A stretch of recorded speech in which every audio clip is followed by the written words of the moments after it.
Good morning to everyone. నేను మీ బాలాజీ చిరబైన. మీరు చూస్తున్నారు డూ ఆర్ డై ఛానల్.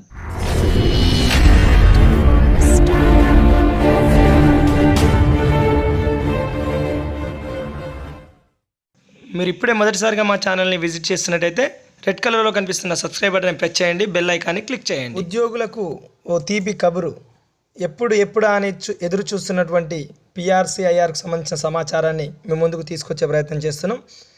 జనవరి 4 ప్రధాన వార్తాపత్రికల్లో వచ్చినటువంటి సమాచారం మేరకు శుక్రవారం రోజు టీఎన్జీఓల సభకు హాజరైనటువంటి హోంశాఖ మంత్రివర్యులు గౌరవనీయులు మహమ్మద్ అలీ గారు ఆ సభలో చర్చించడం జరిగింది ఐఆర్ గురించి.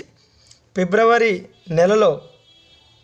నెలలో ఐఆర్ ఇచ్చే ఆలోచనలో హోంశాఖ మంత్రివర్యులు కేసీఆర్ గారు ఆ ఆలోచనలో ఉన్నట్టు చెప్పడం జరిగింది.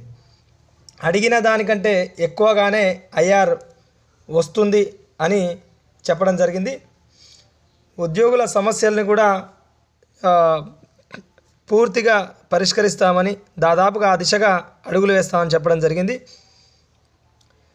ఐఆర్ పిఆర్సీ ఇవ్వాలనే ఆలోచన ఉన్నవారని, తప్పకుండా ఫిబ్రవరి నెలలో కేసీఆర్ గారు ఐఆర్ మంజూరు చేస్తారన్న విశ్వాసం తమకుందని పేర్కొనడం జరిగింది.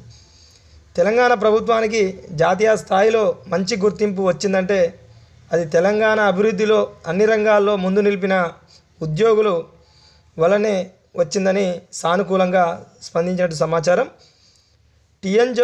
టీఎన్జీఓల సభకు హాజరైనటువంటి హోంమంత్రి ఇలాంటి విషయాలను చర్చించినట్టు సమాచారం. ఇక సిపిఎస్ రద్దు, ఐటీ పరిమితికి సంబంధించిన అంశాలను కేంద్రం దృష్టికి తీసుకెళ్తామని కూడా చెప్పడం జరిగింది.